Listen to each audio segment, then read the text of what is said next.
জন্মদিনটা তো হয়েই গেছিলো আমার 16 তারিখে, কিন্তু বাড়ির কাউকে খাওয়ানো বা আনন্দ করা হয়নি বাড়িতে।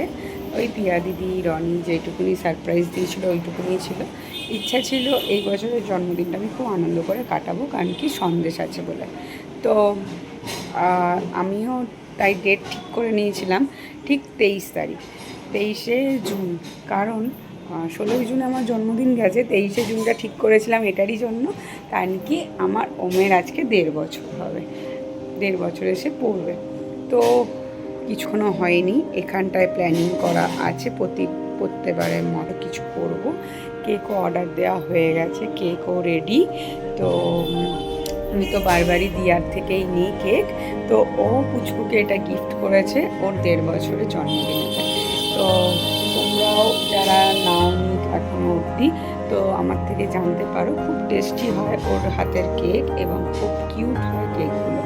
তো কি আজকের দিনটা কিভাবে আমি সেলিব্রেট করতে পারি, আর আগেরও যে জন্মদিন আমার কিভাবে কেটেছে, সব মিলিয়ে তোমাদের সাথে আসছি আমার জন্মদিনের আর ওমের 1.5 বছরের জন্মদিনের কেক এবং আনন্দ নিয়ে। তো তোমরা কিন্তু অবশ্যই লেন্দি হলেও দেখবে আমার ভিডিওটা, এটাই আশা করি। প্রত্যেকবারেই সবার জন্মদিনে আমার থেকে থাকে এইটাই উপহার, কেক সাজানোটা। তো নিজের ছেলের জন্মদিনটা কী করে বাদ দিই, তাই জন্য নিজের ছেলের জন্মদিনেতে এই 1.5 বছর জন্মদিন আর নিজেরও জন্মদিন বলতে পারো, ওম এখন ঘুমাচ্ছে সেই ফাঁকে। এটা ছিল যেদিন আমার জন্মদিন ছিল, মানে 16ই জুনে। সকালবেলা উঠে প্রত্যেকবারে মা বলতো পুজো দিতে, তখন আর এসব জানতাম না, করতাম না, কিন্তু এখন ওটাই মনে হয় সকালবেলা উঠে পুজো দেবো। তো সেই জন্যই আগের দিনে সব আমি কিনে নিয়ে এসেছিলাম আমার অন্নপূর্ণা ঠাকুরকে সাজাবো বলে। আর রনিও সব কিছু কিনে নিয়ে এসেছিলো আমার জন্মদিনে সে আমাকে খাওয়াবে বলে। আগের দিনে আমরা সন্ধ্যাবেলায় বেরিয়ে গেছিলাম, বেরিয়ে গিয়ে কিনেছিলাম, সেগুলোই মা রান্না করে দিয়েছিল পরের দিনে। আর এই ওমকে নিয়ে সারাদিন পর সেদিন আর সেইভাবে বেরোনো হয়নি, ওই 8টা-9টা করেই বেরোনো হয়েছিল। পিয়া দিদি এবং তার বন্ধুরা মিলে আমাকে সারপ্রাইজ দিয়েছিল জন্মদিনের এতে। তারপর একটু গঙ্গায় গেছিলাম, গঙ্গা দিয়ে ঘুরে বাড়ি চলে এসেছিলাম। তো এই যে পিয়া দিদিরা আমাকে সারপ্রাইজ দিয়েছিল, ওইখানে সাজিয়ে কেক কাটিং করেছিল, এবং পিয়া দিদির বন্ধুরা পিয়া দিদিকেও কেক কাটিয়ে নিয়েছিল। তো যাই হোক, অনেকটা রাত্রিরে বেরোলেও জন্মদিনের দিন বেরোতে পেরে এটাই আমার আনন্দ লেগেছিল।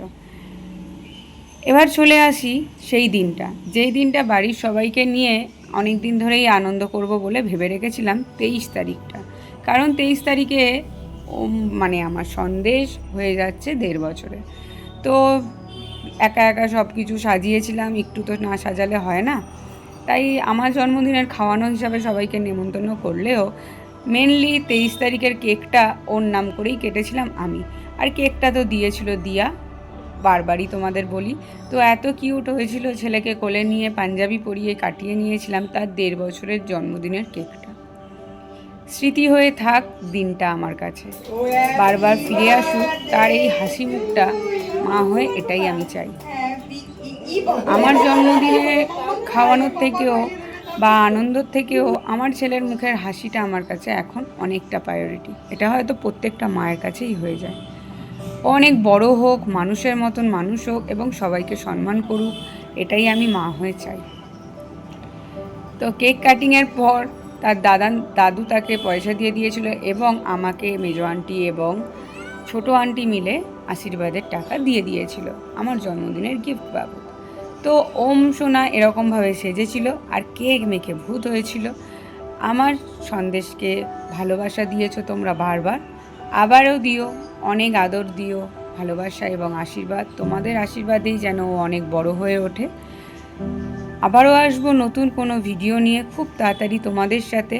দেখে নাও সেই দিনটা ওম এবং আমরা কিভাবে কাটিয়ে নিয়েছিলাম পুরো।